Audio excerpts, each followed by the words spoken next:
Welcome to the Endurance Studio podcast. I'm your host, Dylan Turner.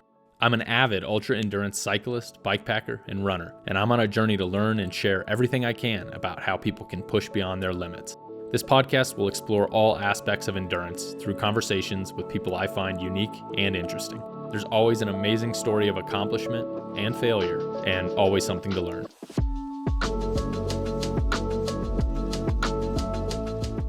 I run this podcast from an off-grid mobile studio I've created so I can travel to the guests and have authentic, in-person conversations because I believe in the importance and power of face-to-face conversations. This costs money to run, and you can support this podcast by becoming a sustaining member, liking, subscribing, commenting, and most importantly, sharing with your friends and family. If you're interested in advertising on the podcast, please contact me at theendurancestudio@gmail.com. Thank you for watching and listening. Before we jump into the podcast, I want to mention a few companies that make products that I just think are incredible and I can't stop talking about. The first one is Squirrel's Nut Butter. I did a podcast with Chris Thornley, the co-founder. It was incredible to learn more about the company and his background. So they make all kinds of different lubes for chafing and when running and bike packing.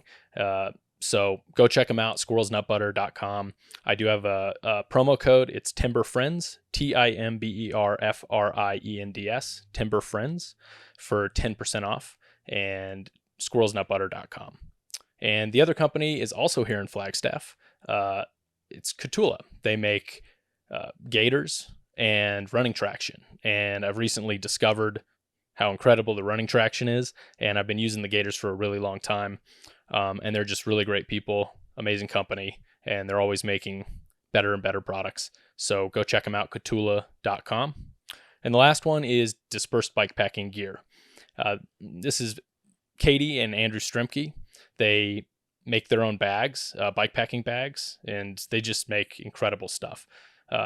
They're both super accomplished bikepackers. And Andrew has completed the Triple Crown. That's the Colorado Trail Race, Arizona Trail Race, and Tour Divide, all in 1 year, all on a single speed. So I'm going to buy my bags from a person who has gone through the bikepacking gauntlet if I'm going to buy bikepacking bags. So go check them out, dispersed.bike. And last thing before we jump into the podcast, I want to let you know a couple new ways that you can financially support this podcast. It is very expensive to run this and to travel to the guests so that I can have in-person, face-to-face conversations.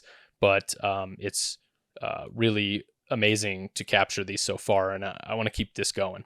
So there's a couple ways you can support.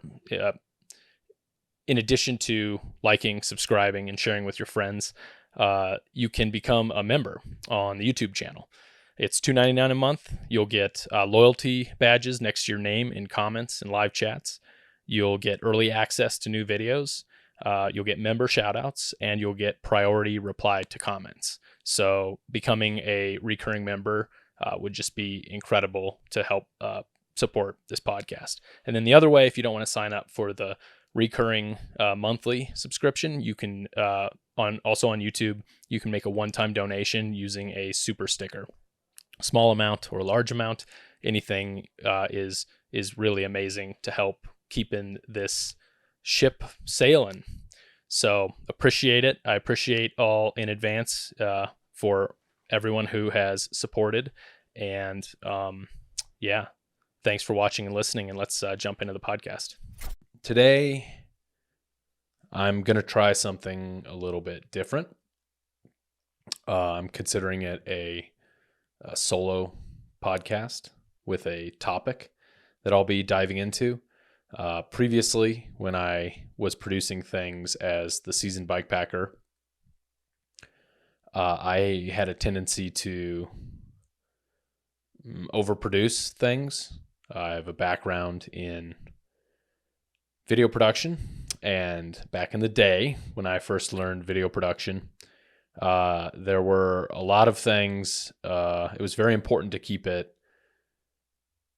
extremely tight and professional, and I went away from video production there. I took about a 10-year hiatus.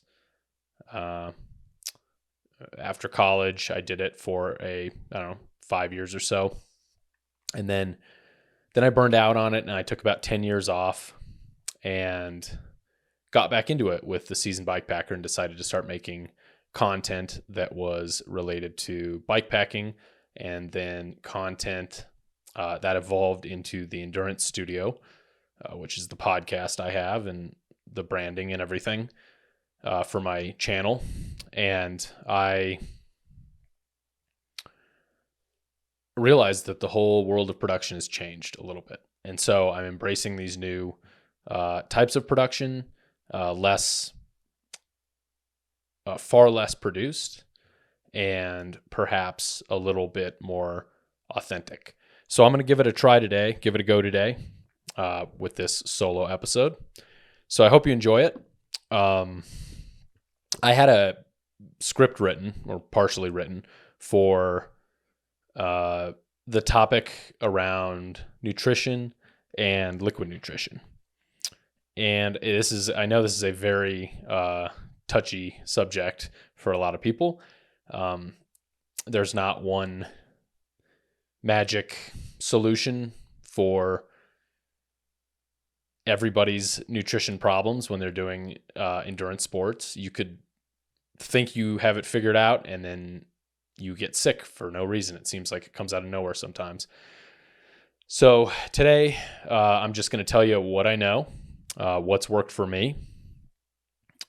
There's no science to this. Maybe someday I'll be able to get someone on the podcast who actually knows the science a little better to educate me. But for now, I'm just going to kind of go over my journey so far with nutrition and liquid nutrition and the things I've learned, and hopefully you can take away a little bit from it, and hopefully a part of it works for you and it can help you in your endurance journey. So that's my disclaimer. No science. Everybody's different. Also, another disclaimer is I do pay full price for Tailwind. I'm going to talk about Tailwind a lot today. I am not sponsored by them. I wish I was. I tried to get sponsored by them, but they didn't. They ended up rolling out their rewards program instead, or they told me that they had they're phasing out their ambassador program and ramping up their rewards program. So I get a discount when I order enough bags of it, but I order the stuff by the big bag. They have a Black Friday sale, and it's cheapest at that time, so I stock up during that time. But there's all kinds of different liquid nutrition out there, and everybody has a different gut biome. So some of the stuff I talk about today could apply to Scratch and Goo Octane. My wife, she likes the Goo Octane over the Tailwind. There's also Gnarly. There's all kinds of different brands out there. I'm sure I'm missing a few, but some of these things could apply to those two. So really it's about practicing what works best for you and documenting it and going back and learning from your good and bad experiences. So that's my disclaimer. So let's jump into kind of my history with Tailwind a little bit. I was in a car with my good friend Dana Ernst. We were driving to a race, and I didn't really know him that well at this time. He's now my good friend. At the time, he was we were just acquaintances, and we were riding together, carpooling to a race that was a few hours away. And I kind of used it as an opportunity to pick his brain and learn from him. And so I was all over the place with him. How does he deal with saddle sores? How does he deal with dehydration, sleep deprivation, all these things? Just honing in on him and picking his brain as much as I could.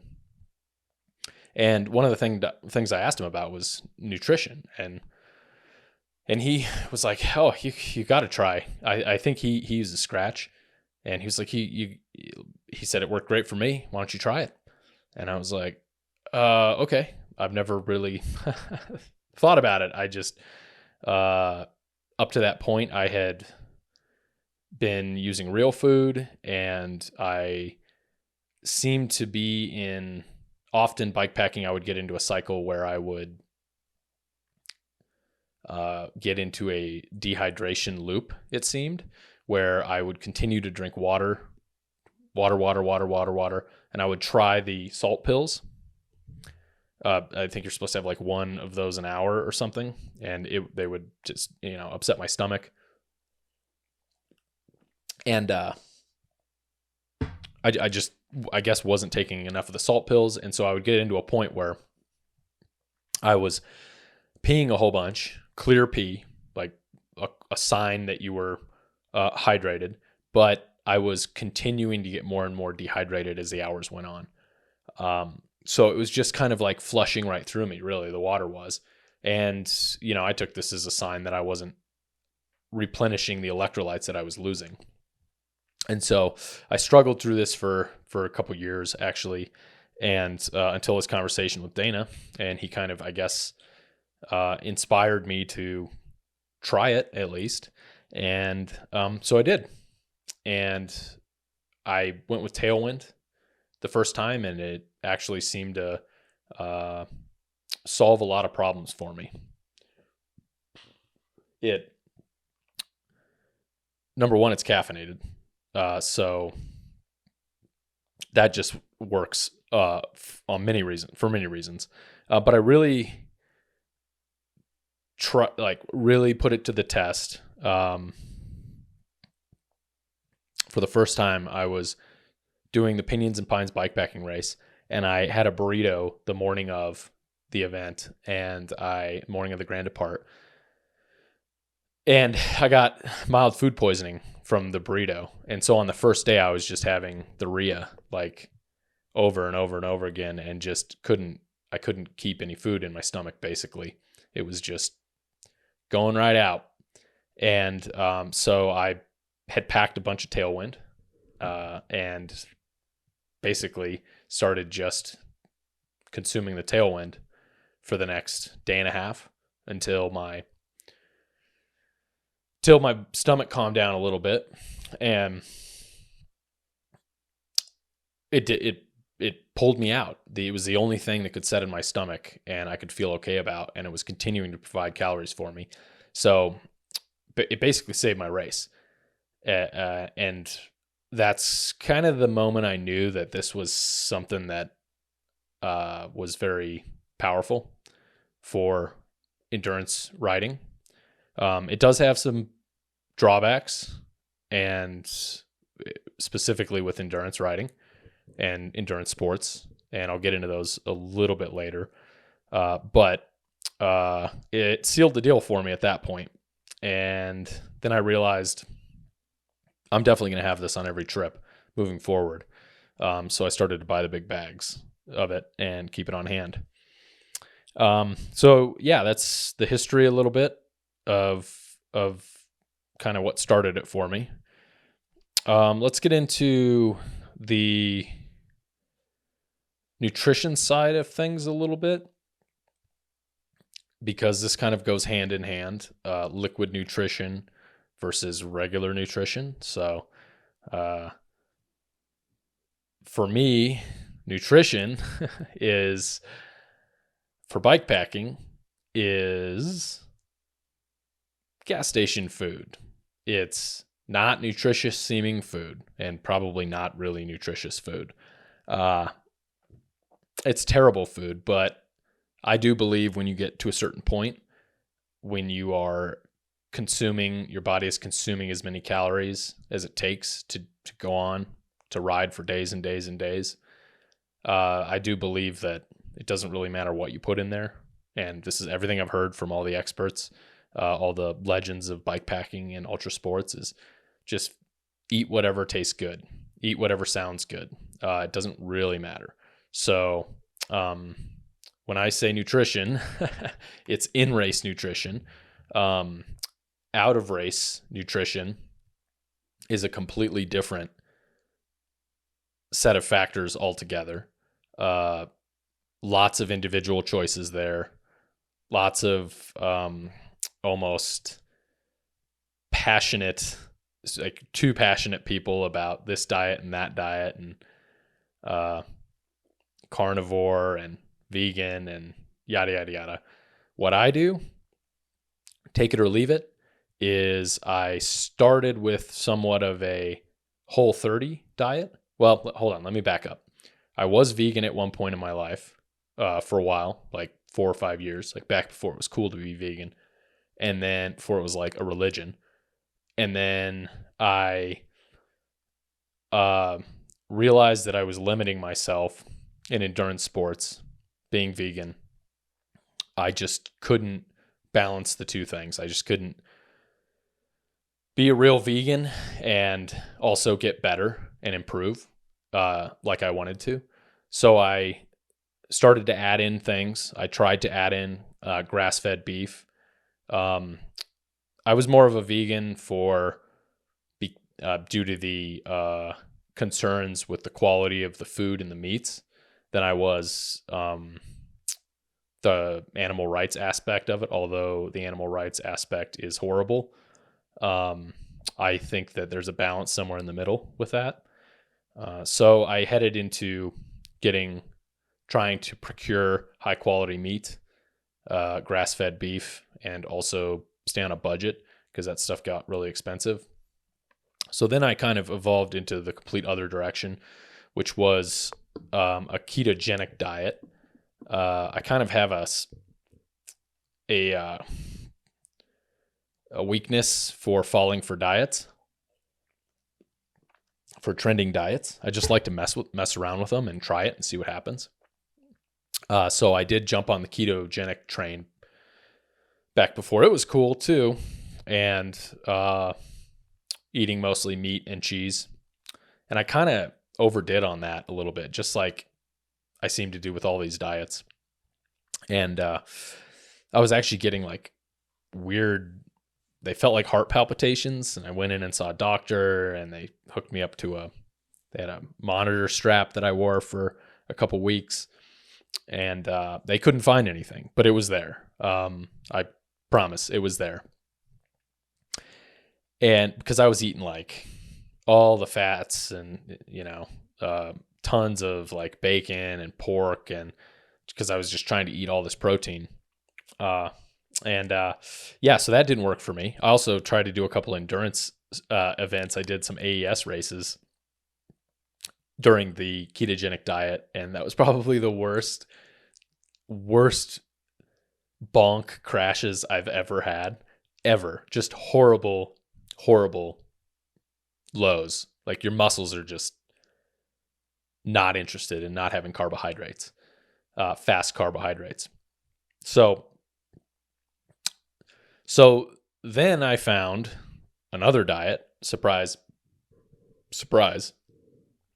which was the Whole30 diet. I think my sister told me about this one. And so the Whole30 diet is basically you eat whole foods. I think one person described it to me as if you can go to a grocery store and buy only items that do not have ingredient labels. So you're talking cheese, eggs, nuts, meats, fish, produce, things at their most unprocessed forms. If you can just buy that and make your meals out of that, then you're good. You can do the Whole30 diet. So that kind of went along for a while, and I continued on that diet, and then I really liked that. That one really made me feel good. I was getting the carbs. It's difficult to,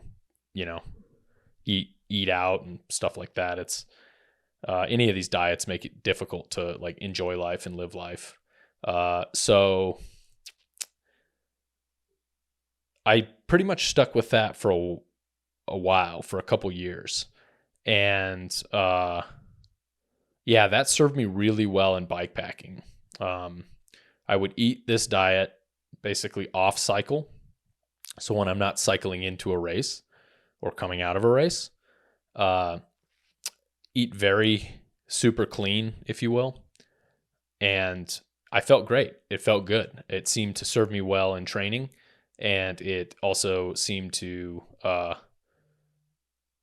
allow me to build muscle and have better endurance. And then while I'm bike packing or doing an ultra run, it's gloves are off at that point. I can eat whatever I want. Like right off camera here, I'm staring at my giant Sam's Club boxes of cheese Danishes, Hostess Twinkies, and Ding Dongs, and cupcakes. That's my like bike packing supply of Hostess stuff. Because that's basically all I eat when I'm doing endurance rides is carbohydrates, as many carbohydrates as I can, and then the liquid nutrition. And then I also mix in like some sort of like pizza or something substantial, like a real meal in with that. So anyway, that's kind of my history of my diets. I'm now on kind of a what's called a slow carb diet, which is essentially you get, let me remember all the rules of the slow carb diet. It was a Tim Ferriss diet from the 4-Hour Body, I think. There's a podcast, I think he's on Huberman, which is first time I heard about it and kind of got hooked on it.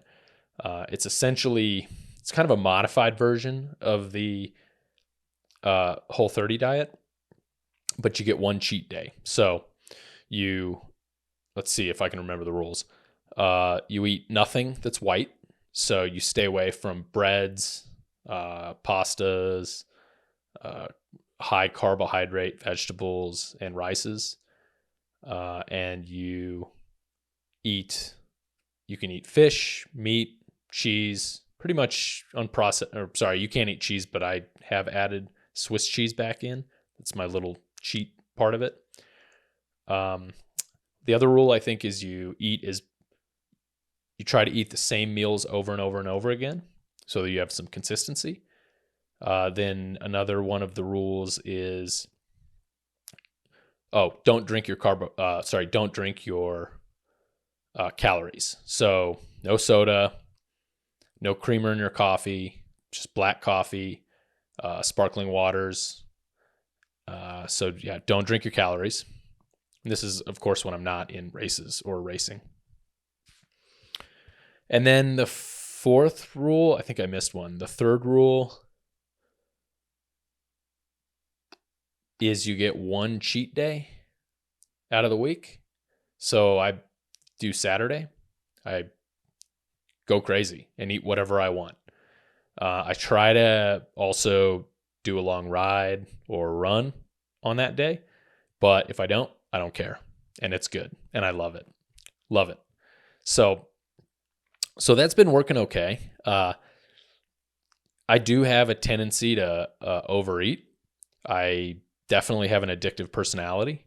I think that sometimes bike packing and the amount that I am allowed to eat during bike packing can easily slip into almost an eating disorder level for me. I did have a problem with alcohol, or was developing a solid problem with alcohol, and I am now sober from alcohol for about 10 or 11 years. But the addiction has continued on. The addictive personality has continued on. Right after I quit drinking, I started overeating sweets, and I've heard that's a pretty common thing. Where people, because the alcohol, they're getting so much sugar out of the alcohol that they're trying to replace it with something. So I did gain a bunch of weight after I quit drinking, and because I was overeating sweets, and then I got that under control, and then it moved to work. I became somewhat of a pretty hardcore workaholic, and that wasn't healthy either. So I finally got that under control and discovered bikepacking and endurance sports. And that's kind of the saving grace for me. The addiction's definitely still there, the addiction to food. I'm exercising so much that it's okay. And I have found a somewhat harmonious balance between eating the right things during the week and then being allowed to go hog wild one day a week to the point where I almost make myself sick. But I'm finding that over time, the consequences of eating whatever I want for one day isn't worth it. I feel terrible the next day. So I'm kind of, and it's actually losing its shine a little bit, I think more. Like just because you can doesn't mean you will. I have a tendency to, it's no fun if I can just have whatever I want. I don't want it anymore. So that's part of it too. So it's actually having kind of an interesting reverse effect on me where I do eat what I want. I have, I went to Panda Express today and it was amazing. I got the triple bowl or whatever, and a side of cream cheese wontons, and it was amazing. But tomorrow is going to be back to bowl of lentils with grilled veggies and grass-fed ground beef tomorrow. And I actually kind of look forward to those days because I feel so great after I eat like that for a while. And I'm not limiting my portions on those either. I think that's another big thing. The portions are a good size. It's just all really good stuff. And so that seems to have worked for me. I've been doing this for, I don't know, say 6 or 7 months now. And that seems to lend itself really well to a training schedule that I'm doing. Now it wouldn't work in an event. So in an event, like I said, eat whatever I want, literally as much food as you can consume to the point of overeating, as consistently as you can. And that's always had positive results for me. And I'm able to push through day after day after day on these events. So that kind of segues into the next bit of information that I'd like to share. And Kurt Refsnyder's talked about this before on podcasts, and I've heard different people say different numbers. And the thing I always looked for was, well, the one key, I think Dana and I had talked about it in that car ride. It was paying attention to the calories per hour that you're consuming during an endurance event. When I first started doing these things, I thought I could show up at a resupply spot and eat 2,000 calories worth of food and then be fine for the next 12 hours until I could do it again. And that didn't work very well. And then when Dane and I talked, and I've heard Kurt reinforce this. And Kurt, if you don't know Kurt Refsnyder, he's easily one of the greatest of all time single track endurance mountain bikers out there. He's absolutely the GOAT of this. So I although there is not any science that I know of that backs this up, I think his advice is probably spot on. He says 300 calories per hour when you're doing endurance events. Now that's a lot. If you try that, go try that on your next endurance event. That's one goo packet is 100 calories. So that would be 3 goo packets per hour. So now you're talking, okay, you're out doing an event for, let's say you're riding for 20 hours in a day and sleeping for 4 hours. That's a significant amount of goo packets if you start to do the math. So I tried it once, 300 calories per hour. I got physically sick. I couldn't do it. It was just too much for me. I'm about 165 pounds, 165 pounds. So I'm a relatively small guy, so maybe that's the difference there. Kurt, I think, is, I'm not sure his size, but I've found that over time, my goal is between 200 and 250 calories per hour consuming during an endurance event. Usually keeps me at least feeling okay from not completely bonking. And this is a mixture between real food and liquid nutrition. And I'll get into that in a minute. But that's a lot of calories, 250 per hour. But you can do the math. So if you can kind of get, the strategy here is if you are able to determine your average miles per hour on an event. So one of the tricks I like to do is I'll look at a race on Track Leaders. I'll look at last year's race. I'll look at the archives. I'll find somebody who perhaps I'm kind of close with. I know I have paced close with in the past, or I've ridden with them on other events, and I know we're about the same pace. I'll look at theirs, and I'll benchmark against their pacing and their miles per hour. And then that allows me to build backwards how many calories I'm going to need. And then you can get it down very granular down to the spreadsheet level, where you will need to look at your distances, your timed distances. And once you have your time, you know how many calories per hour you're going to need to consume. Then you can work backwards and figure out how many calories you're going to need to carry for that section. If you're doing a self-supported bikepacking event, that's where most of my experience is. I'm getting into endurance running and ultra running. I've done one 50-mile ultra run and one, 36 or something. So that's a little different of a dynamic because there's aid stations. But for self-supported bikepacking, this seems to be the key, is finding that number of calories per hour that works for you, and then deducing how many calories you need to bring from there. So what I learned is it's way better if you continue to consume the calories a little bit at a time. So just make sure you have that consistency, and you're not shoving a bunch of food in and then feeling horrible for the next 5 hours on a climb or whatever. You're constantly eating. One other tip that Dana suggested was in that car ride, this was like the world's best learning experience for me, was to set your watch. He has a Garmin watch, and do an eat alarm on there. And I just got a Garmin 1040 Solar, and you can actually set up drink alarms and eat alarms and custom alarms. So it's incredible. Huge advantage.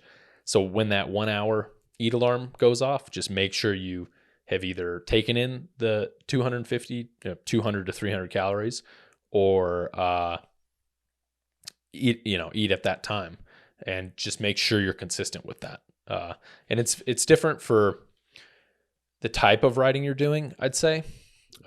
So gravel racing, long gravel rides, it's much easier to eat on those things. You can kind of like, especially if you have aero bars, you can adjust or you can pull the food out and open the packets and get it in all kind of while you're riding. Now with mountain biking, it's much more difficult.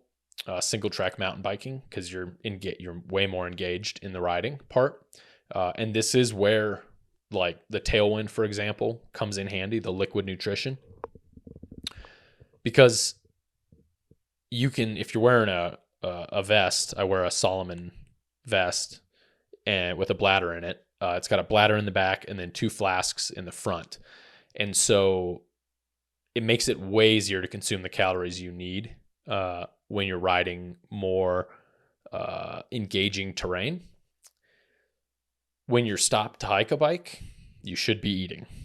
That's kind of what I've learned. It's a great time to eat when you're pushing your bike, because you can shove food in and continue to move. And so drinking the calories is good during the engaging riding, and then eating the calories, I think, is better during the not so engaging riding or the easy road pedaling. Okay. So back to figuring out, I'm looking at my notes here, back to figuring out your goals. I forgot to mention your goal calories. One of the key things that I had to do was Document. Make some notes. Everybody has a notes app on their phone that's free. When you're going into a ride or a race, a long endurance ride or race, give yourself a guess. Look at how many hours is this going to take? Do a little practicing. Maybe a long, 7-hour, 8-hour ride.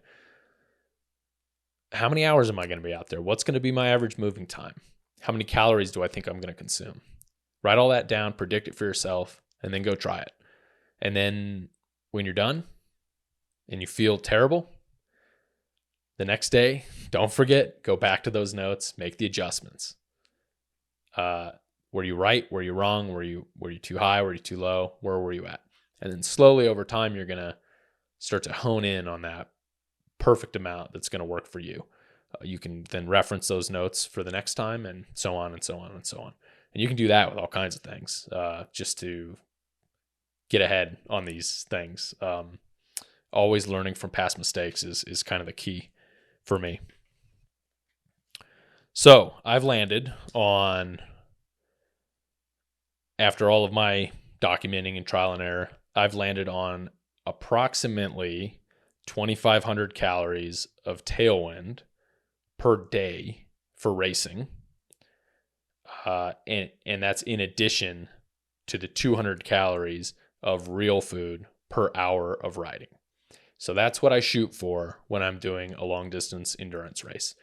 So I'm eating 200 calories of real food an hour. And by real food, I mean Hostess cupcakes, Twinkies, Ding Dongs, and my all-time favorite is pizza.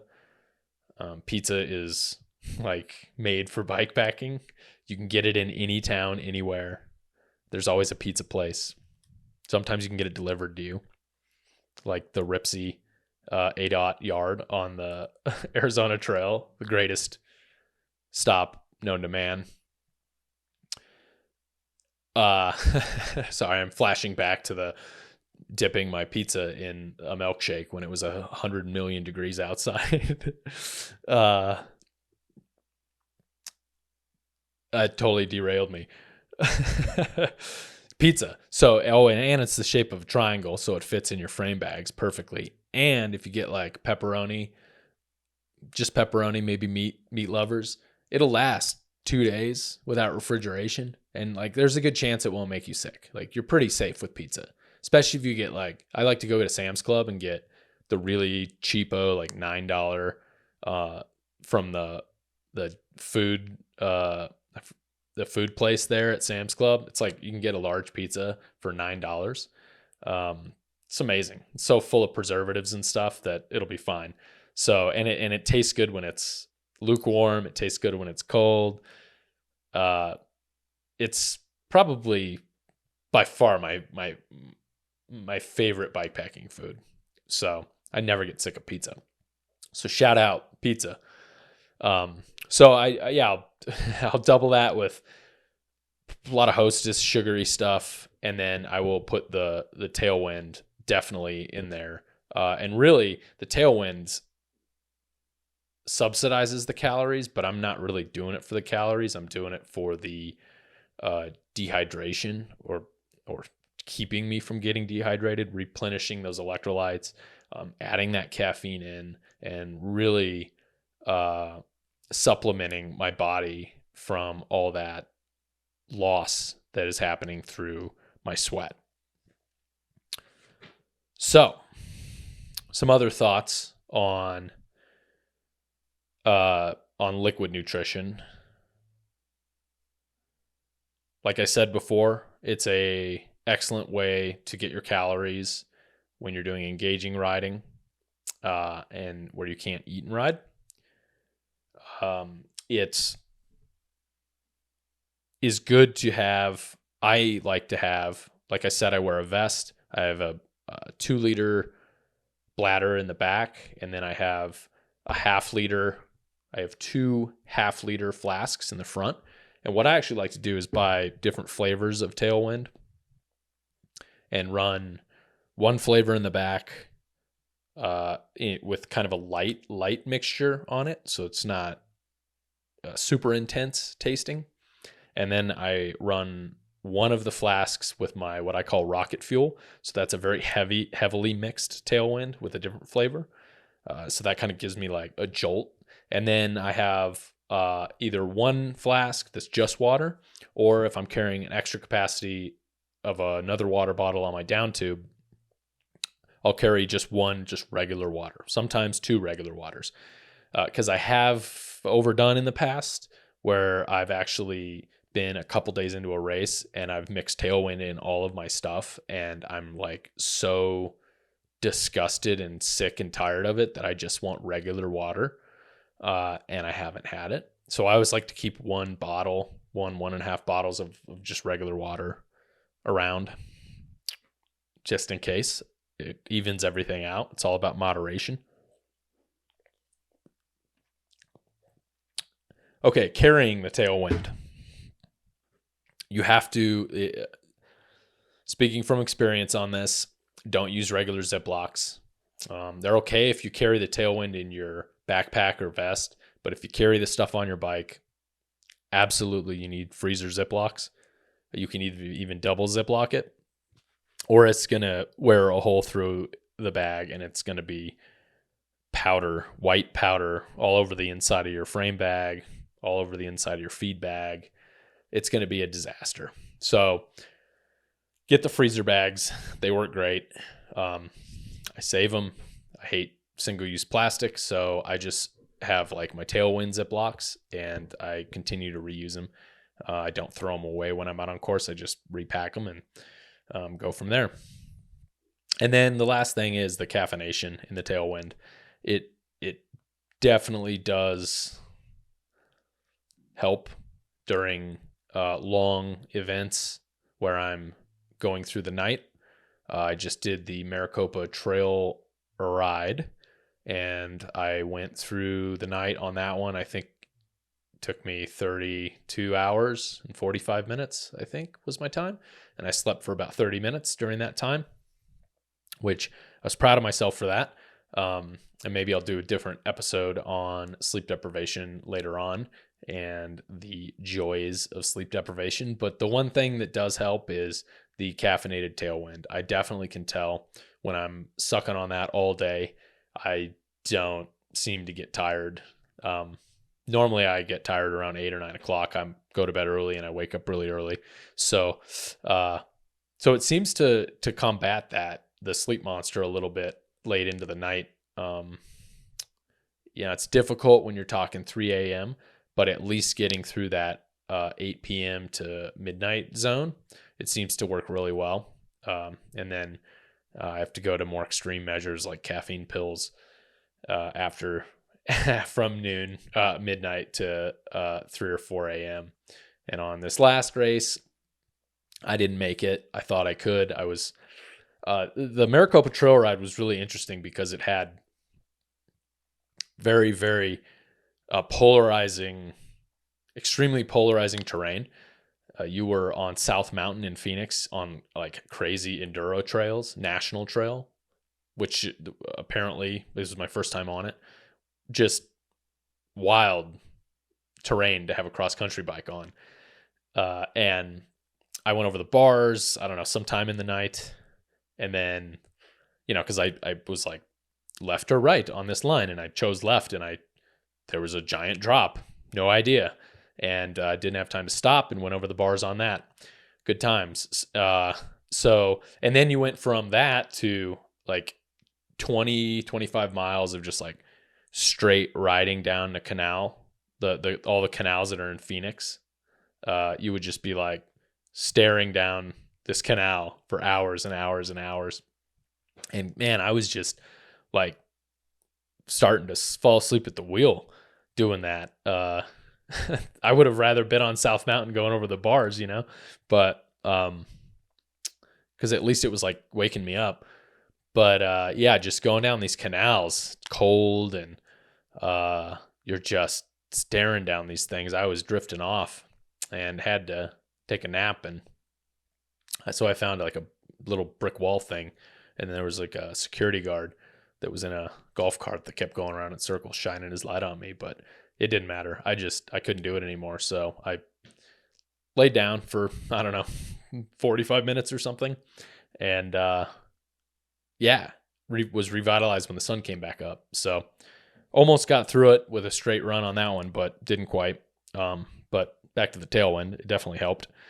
So let's talk about some of the downsides of tailwind, because I think this is also important, because I've kind of, up to this point, I've touted it as this magic fix-all for everyone.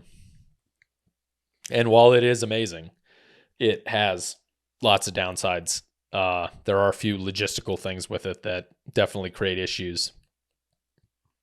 So it's difficult to find at resupply. Obviously, you would have to find a specialty store like an REI or a running store or something. So if you can carry it, I found that I can carry it for up to 2 to 3 day events. Sometimes a 4-day event, but you're starting to get a little bit thin. You're starting to have to carry too much, and it has a point of diminishing returns, I think, when you get into the longer events. So it is limiting in that if you have come to rely on it,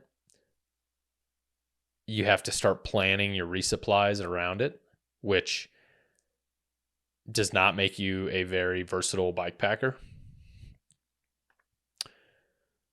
After about 2 to 3 days, I start to heavily crave protein. So if I'm just eating cupcakes, danishes, coffee cakes, and tailwind, just sugar, carbohydrates, sugar, I can get away with that for about 48 hours. And then after that, it's the most disgusting thing ever. Don't want it. Not interested. I want a giant burger and meat and big sandwiches and real food and normally like a lot of protein. Like I'm starting to get a lot of protein.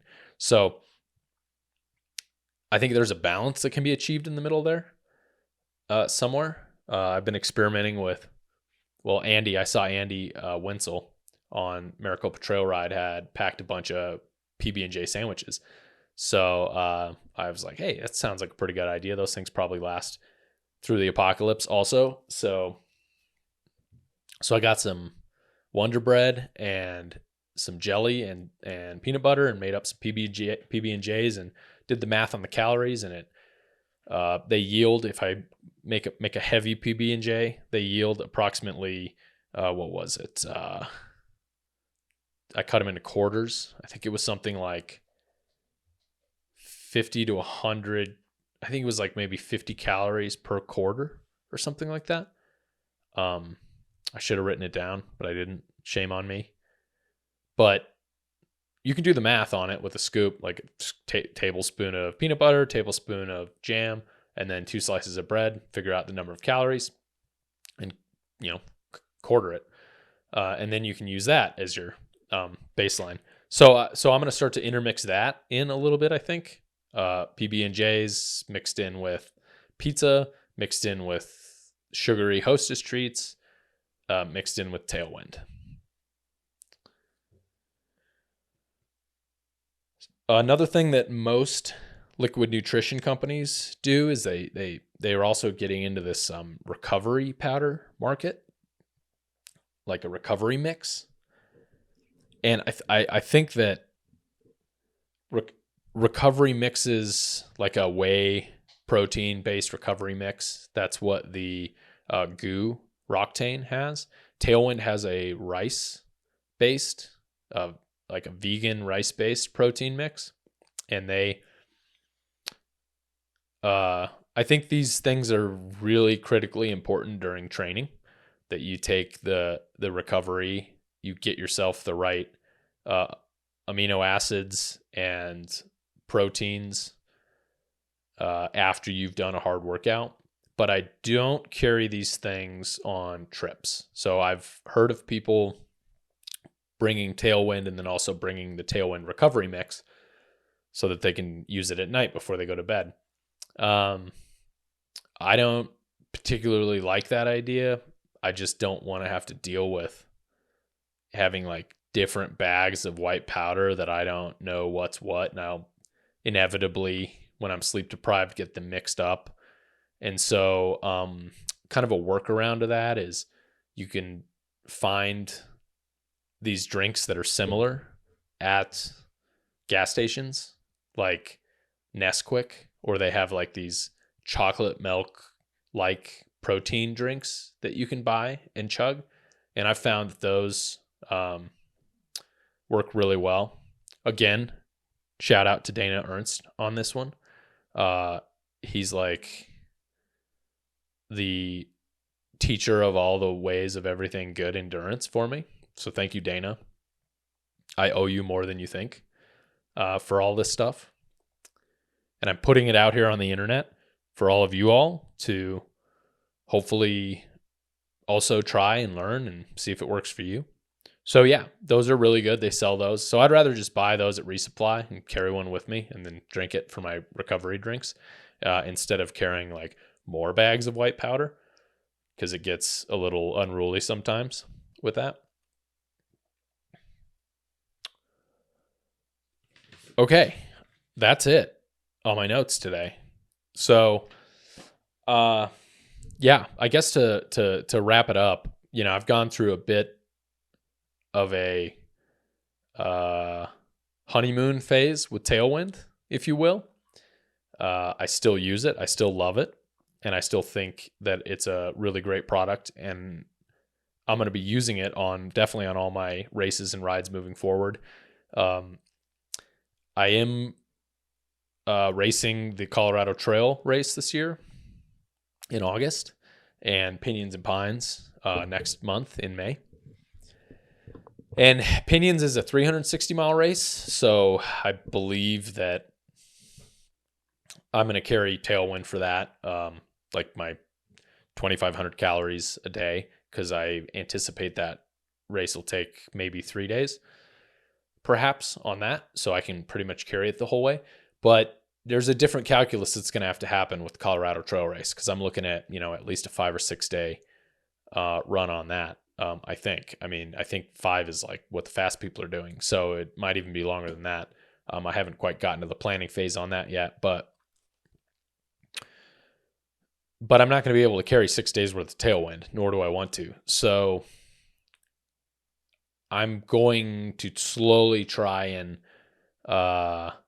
figure out other ways of getting those electrolytes and that sodium and that stuff that I need that I'm getting from the Tailwind, but maybe from food that I can find at gas stations. So if there's anybody listening who has a pro tip on this, please share. I would love to know what could be equivalent where I could get that salt and those proper electrolytes to keep me from getting incredibly dehydrated during the events that are longer. So Colorado Trail Race, the full Arizona Trail Race, you know, that's 10 days. How do you guys do it?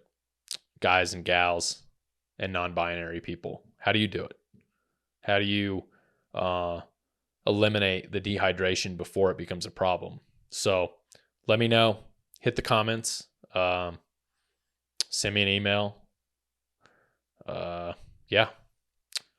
I hope today I've shared some things with you. I don't know. I kind of feel weird. I am by no means an expert at this thing, and I am evolving and learning as well. But I hope that you can learn from, I don't know, the things I've done in the past, the mistakes I've made. I could just be a microphone for all of the cool tips that Dana Ernst has given me over the years. But yeah. So that's it. I did want to mention I want to do an Ask Me Anything episode. So if you have any questions or there's something you want to dive in on, you want me to dive in on, I'll I'll do my best to cover something that maybe I've learned or have a guest on that could help us to dive into this sort of thing. And maybe we could all get better. So that's it for today. I hope this was helpful. And yeah, thanks everybody.